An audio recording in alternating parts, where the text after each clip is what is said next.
Welcome back to the academy. So today let's answer this question together. This is biology paper 2, ECZ 2025. So this question came just last year, school certificate. So this question actually it is from transport system in plants. Okay, so if you haven't watched the video that I made on the topics that are likely to come in 2026 GCE biology, you can look at that one. I actually mentioned one of the important topics is this one. So this question came just last year. So do well to subscribe and like. Okay, so now our question reads, figure 2 shows a cross section through a root. So this figure shows a cross section through a root, meaning we have a root, okay, a root from a plant. Then that root, they cut it. Then after cutting it, they take a picture, okay, of the cross section. So this is how it looks. Then it says the root was previously immersed in a blue colored solution for 3 hours. So before they actually previously they did what? They immersed the root for what? For 3 hours in a blue colored solution. So that's where they put it, in a blue colored solution for 3 hours. Then they cut it and take this picture. So now our first question says, identify the parts labeled M, N, and O in figure 2. So in this figure 2 we have this M. If you look at M, it is pointing to this star-like thing on the middle here. And we also have N. N is pointing to these circle-like things, circle-like structures. Okay. Then we have O. O is pointing to this outer part. Okay, this outer part. So now, what is M, what is N, and what is O? Alright, so you need to understand that this is transport system, and under transport system, this part is usually comes.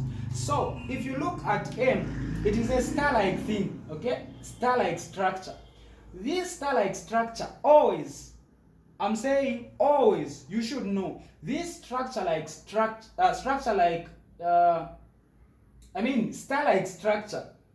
is what?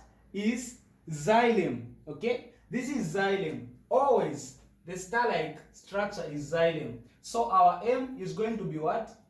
Xylem. If they ask to give a reason, because xylem looks like a star, okay? In a cross section of a root, okay?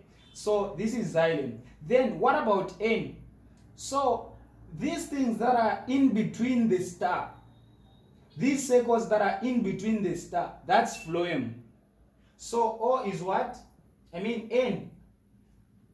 N is going to be phloem. Yeah. So M is xylem, then N is what? Is phloem. These two make up the what? The vesicular system. The vesicular bundle, which is the transport system in what? In plants.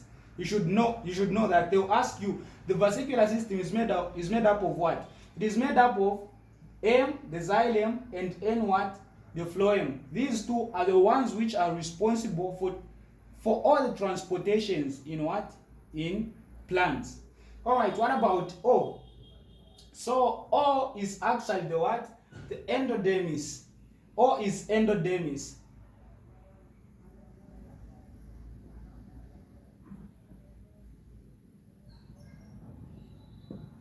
Okay, that's our O. Then the second question says, which labeled part would be stained blue? So among these labeled parts, which one is going to be stained blue? So if you look at the question, they said they immersed it in a blue colored solution for 3 hours. They put it in a blue colored solution for 3 hours. So among these parts, which one is going to be stained blue? So for you to know the color, I mean the part which is going to be stained blue, you need to know the part which is responsible to for the transportation of what? Of this solution. Because once they put it in a solution, this root this root will start absorbing the solution. Okay, when it starts absorbing the solution, which part is responsible for that absorption? That part is the one which will be stained what? Blue. It will be painted blue because it is the one which is transferring the what? Which is transporting the what? The blue colored solution. So for this one, it is it is part M, because part M is xylem. And the function of xylem, because I said in the first place that these two, M and N, are the ones responsible for transportation. So for M, so actually we can say this was A, this is B, B1. I mean A, this is A2. Okay, this is A2. So A2 we can say structure what?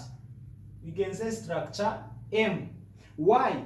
Because the following question says give a reason for your answer. So why is M? Because M is xylem. So you tell them because what? M is xylem.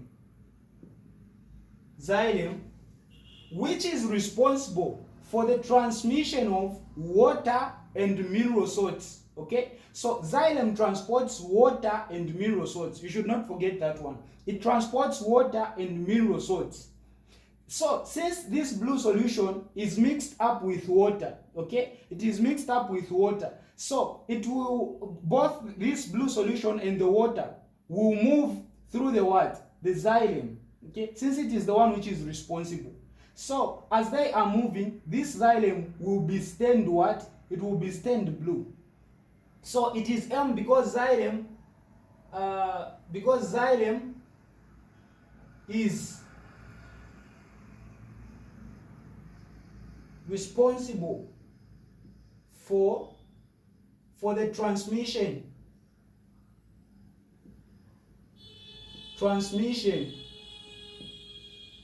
or transportation of water and mineral salts. Then you tell them, therefore, this blue solution will move together with what? With water. Okay, so that's it for this part. Then for the B, for part B, it says name the process by which B1 nitrates would enter the roots through structure L. So they want us to name the process through which nitrates are from the soil. Okay, now how are they going to enter the roots through structure L? Which process? So they want us to name the what? The process through which nitrates would enter the roots. Okay, what is that process? Then for B, they want us water. They want to name the process through water would enter. So let's look at A. So this is our B1. So actually the question, if you look at the question, the original paper, it says nitrate ions. I forgot to include ions here. Nitrate ions. What process would nitrate ions enter through structure L? So whenever you see ions, you should always remember this. Whenever you see ions are being transferred or transported from one place to another through active transport. There is no any other process. If you just hear ions, it can be sodium ions, magnesium ions, any ions, nitrate ions. All those ions are transferred through what? Active transport. Because by definition, active transport, actually it is the transfer of, or the movement of ions from a region of lower concentration to a region of what? Higher concentration. So active transport involves what? Ions. Since these nitrates ions are being transferred or are being moved from one place to another, so this must be active transport.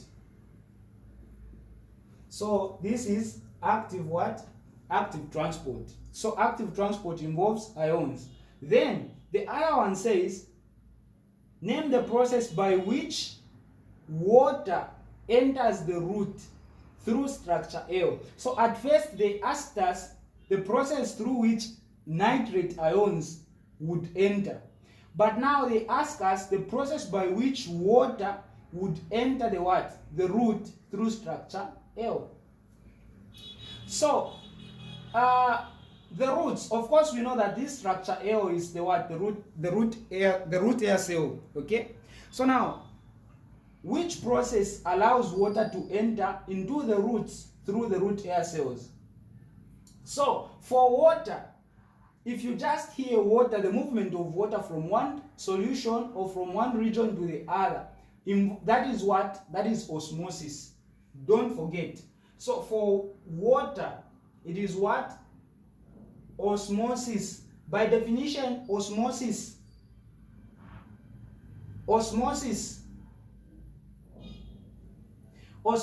is the movement of water molecules from a region of higher concentration to a region of lower concentration.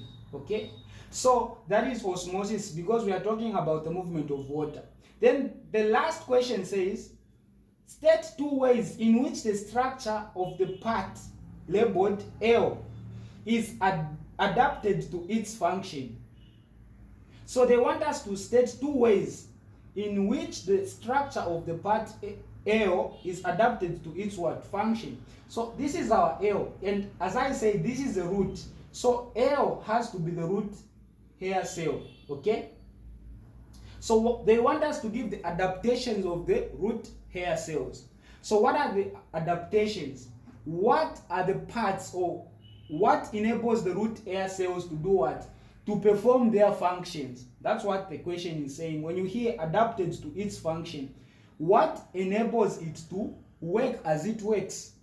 So for the root hair cell, for you to remember very well, you should know the structure, the diagram of a root hair cell.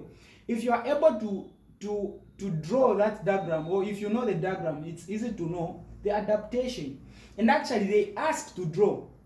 They might give it maybe 5 to 7 marks for you to draw and label the diagram using your head. So you should know. So the root hair cell looks like this.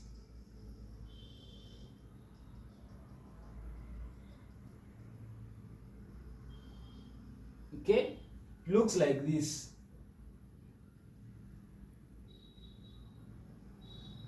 Then we have the vacuole, have the nucleus, and other things.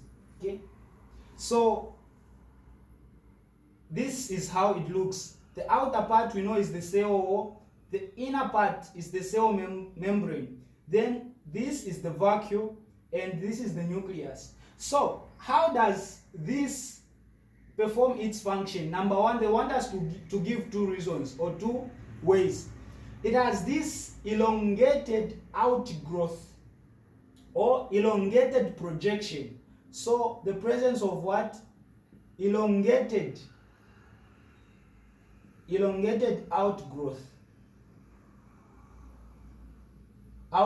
or you can say elongated projection. So now, when you say that it has the elongated outgrowth, you should also explain. This elongated outgrowth increases the surface area for absorption because it is long, meaning the rate of absorption will be what? Will be high. Okay? So you say it has an elongated outgrowth or an elongated projection, this part.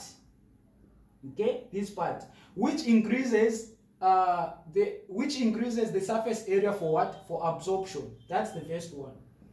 Then the second one, the cell wall is very thin. Okay, so it has a thin cell wall. Thin cell wall. It is not very thick. It is thin. Why? You should also explain. The reason it is thin, this ensures that the rate of absorption, or the speed, or the time it takes for absorption is not what? Is not very long. Okay? Because when it is very thick, it will be taking so much time just for substances to pass.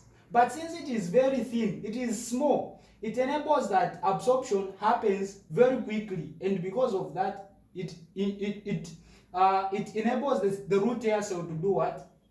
To perform its function. So it has a thin cell wall which increases the rate of absorption.